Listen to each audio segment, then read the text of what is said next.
नमस्कार, मैं हूं आपके साथ आलोक। रामपुर आजमगढ़ में प्रत्याशियों ने पूरी ताकत से चुनाव लड़ा और अब फैसला भी जनता ने कर दिया है। लेकिन इस फैसले का पता 26 जून को लगेगा, जब ईवीएम खुलेंगी। फिलहाल चुनाव में दो ही पार्टियों के बीच में मुख्य मुकाबला नजर आया। सपा के सामने चुनौती अपना गढ़ बचाने की है, तो बीजेपी के सामने चुनौती 2024 के लिए कार्यकर्ताओं में जोश भरने की है।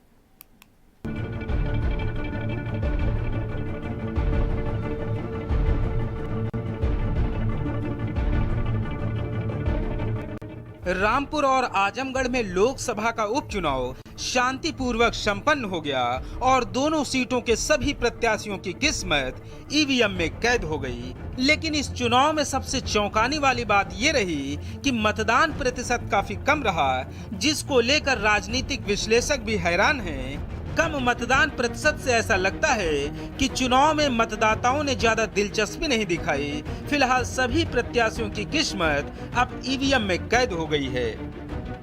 26 जून का इंतजार है जब किस्मत का पिटारा खुलेगा, लेकिन सपा और बीजेपी की तरफ से अपनी अपनी जीत के दावे किए जा रहे हैं।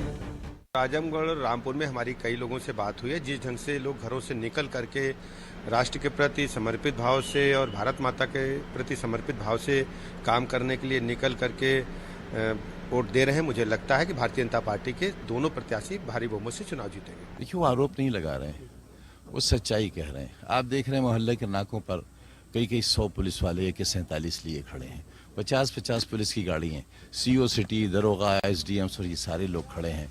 और दूसरी तरफ आपने देखा मोहल्लों की गलियां भरी हैं वोटर से, जो वोट डालने आना चाहती हैं, उन सबको रोक रखा है।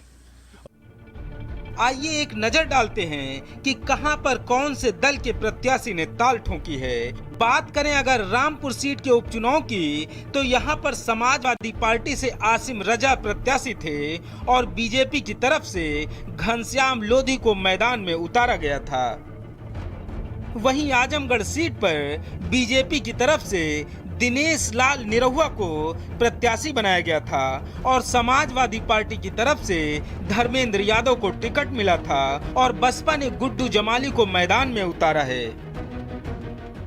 रामपुर के लोकसभा उपचुनाव के लिए मतदान खत्म हो चुका है और ईवीएम मशीनें पैक होने के बाद, सील होने के बाद अब इस तरीके से अपने गंतव्य की ओर, जो स्ट्रांग रूम बनाया गया है जिले में, वहाँ की ओर रवाना हो चुकी हैं। आप देखेंगे कि ईवीएम मशीनें इस तरीके से, ये बैलेट यूनिट है और ये पूरा जो सामग्री है मतदान से जुड़ी हुई, वो सारी सामग्री लेकर जो पीठासीन अधिकारी हैं वो आजमगढ़ लोकसभा सीट पे भाजपा के दिनेश लाल यादव निरहुआ, बहुजन समाज पार्टी के शाह आलम उर्फ गुड्डू जमाली और समाजवादी पार्टी के धर्मेंद्र यादव समेत 13 प्रत्याशियों के भाग्य का फैसला मतदाताओं ने ईवीएम में मतदान करके बंद कर दिया है। अब आने वाली 26 तारीख को यह तय होगा कि आजमगढ़ लोकसभा सीट का नया सांसद कौन होगा। रामपुर में सपा ने चुनाव में धांधली का आरोप लगाते हुए चुनाव आयोग से शिकायत तक कर डाली और आरोप लगाए कि प्रशासन की तरफ से सपाइयों को प्रताड़ित किया गया।